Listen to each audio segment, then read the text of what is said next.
Why you guys gotta hate on War Rocks? Because they're bad.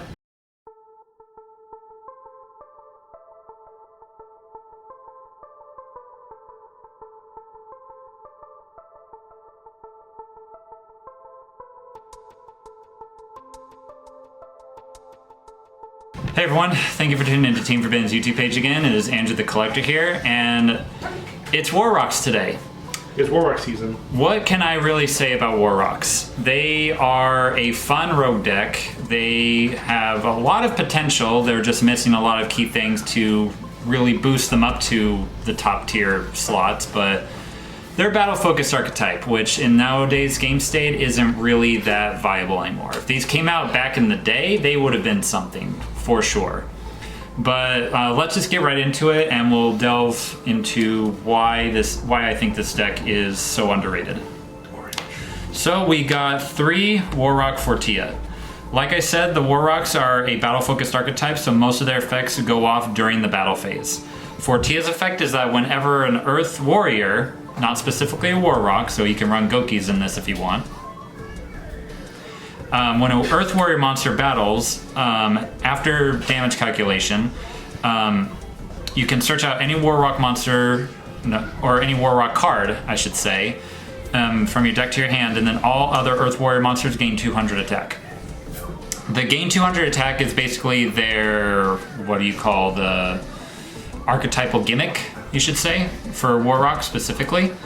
Archetype theming, that's it. So yeah, that's Fortia's effect, and her secondary effect is that when he is destroyed by a card effect, you can special summon a level 5 or higher Warrock monster from your deck to your side of the field. Not a lot of people know that, so they'll blind Lightning Storm or Dragoon this away, or even Torrential Tribute when you summon them out, and then bam, you get out one of your higher Warrock monsters and go from there. Their other level 4 is Warrock Gakdos.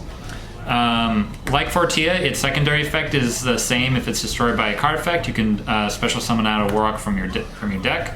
But its first effect is that if you normal summon a Warrock monster, you can special summon him out to your side of the field. So this is really good for rank 4 options. Plus to get extra bodies on board.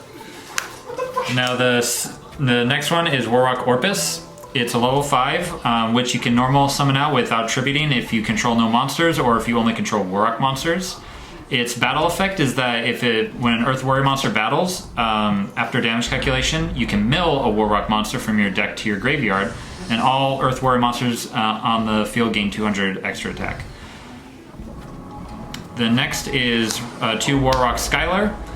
Skylar's really good for graveyard recurrence, but she's a level 6 and she doesn't have a summoning condition, so I think she's fine at 2.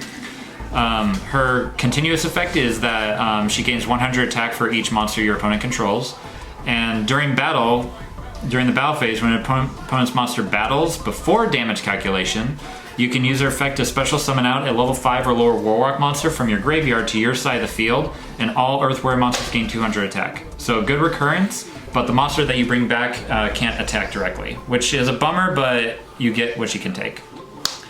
And then 2 of the War Chief, probably the second boss monster, you should say. Its first effect is that during the battle phase, same as Skylar, if a Warrock monster battles before damage calculation, you can have all Earth Warrior monsters gain 200 attack, blah, blah, blah, and he can attack directly after that. And while he's in the hand or graveyard, if a Warrock monster you control is destroyed by battle, you can special summon him out, but he's banished during the end phase. Or not the end phase, when he's removed from the field. And our last Warrock monster is Warrock Meteor Dragon. Probably the best Warrock monster aside from Fortia. He's basically the main guy that you go into, mostly for the deck. His continuous effect is that he can't be destroyed by card effects. I wish he was immune to targeting too, but like I said, we get what we take. And his battle effect is that if he battles a monster, you can negate that monster's effects for the rest of the turn, including monsters of the same name that are on the field or in the graveyard. So he's almost like a Call by the Grave in battle form. And that's not once per turn because he can also attack up to two monsters per turn. So you can do that with each monster that it battles. Rip Shadal's. And his attack gain is pretty much the same as the War Chief. If a Warrock monster battles, before damage calculation, all Earth Warrior monsters gain 200 attack. And for all of them, the attack gain lasts until the end of your opponent's next turn. So if you activate any of these effects and gain the attack boost during your turn, they'll still be there during your opponent's turn. And if you happen to be able to activate some of their effects during your opponent's turn, it's just going to stack. So that's real good. And then 2 Ash Blossom, because Ash Blossom you can put in any hand trap that you want, but I think Ash Blossom would be the best. 2 Gardarla. I like Gardarla right now because of the Wind Barrier statue lockout. I'm still fearful of that since Tri-Brigade is still, running around. But you can put in Gamma Seal if you want. With all the attack gain that this deck can produce, the high attack of 2700 isn't necessarily an issue if you can get one of your big monsters out. But like I said, it's up to you. If you want to run Gamma Seal, you can. Or don't. Whatever. Then 1 Dino-Wrestler Pankratops. No secret, it's a battle-focused archetype, so we want to go second. And Pankratops is the best going second main deck monster for any deck, basically. Off to the spells. 3 Warrock Mountain. This is what makes the deck viable. It's a field spell. When you activate it, you can search out any Warrock monster. Its second effect is that once per turn, when the battle phase starts, you can special summon a Warrock monster from your hand. And its third effect is that if a Warrock monster will be destroyed by battle, you can send this card to the graveyard instead. So basically Balinks. It's really good. It's probably the most expensive card in this deck, only at $5, or at least in the Warrock core. So if you're running Warrocks, run 3, no less. Now off to our next Warrock card is Warrock Dignity. This is really good. It's a continuous spell and it has 2 effects which you can only activate if you control a Warrock monster. The first one is you can negate the activation of an effect of a monster that your opponent controls. Its second effect is during the battle phase, you can negate the effect of a spell, trap, or monster effect that activates during the battle phase. So yeah, it's really good protection. This plus where is this? This plus a Meteor Dragon is basically an out to Dragoon. Yes, Warrocks have an out to Dragoon. I've said this before to my friends many times, but I've done it multiple times actually. You get out your Meteor Dragon, get its attack boost from other cards.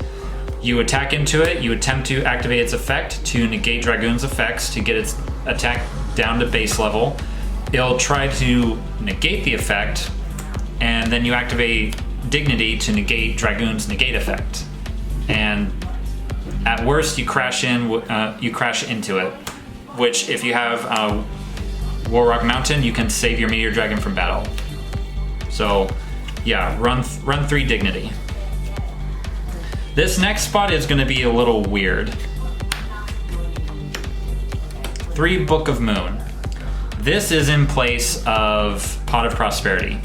I can't find my Pot of Prosperities, but if you have Pot of Prosperities, you can put them in.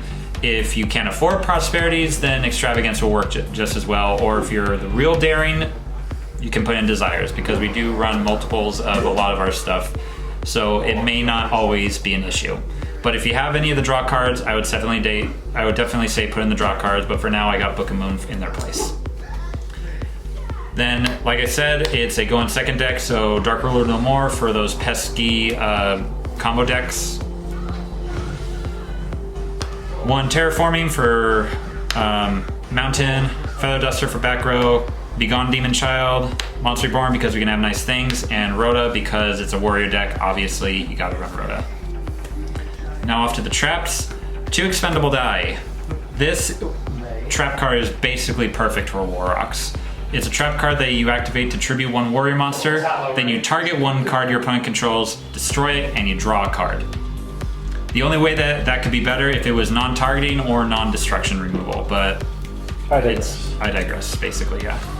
And 2 Solemn Strike. You could put in Solemn Judgment if you want as another option, but I've actually had more success with Solemn Strike than I did with Solemn Judgment, mainly because a lot of the problems with this deck is getting over monsters like Dragoon or anything that says I'm unaffected by everything or anything like that, or just stopping combos in general, just mid-step, especially if they make you go first. So again, it's preference. You can put in Judgment if you want, but I like Strike. Now off to the extra deck. 3 Bagooska. This is the best card in your extra deck, at least as of right now, because if your opponent catches on to what you're playing, they're going to make you go first. So hopefully you get the Fortia and the Gactos in your hand. Then you get them out to put up Bagooska with a Strike face down, and you're good to go. If not, then you scoop and go to game 3, basically. But yeah, this is the most important thing in the extra deck. All the other ones are basically generic rank 4s like Abyss Dweller, Tornado Dragon. It depends on the matchup that you go up against. And like I said, since it's a battle-focused archetype, Utopia and Lightning. Can't go wrong with it. Again, another out to Dragoon or any high attack monsters. And for super poly targets, you can basically run any kind of super poly target that you want.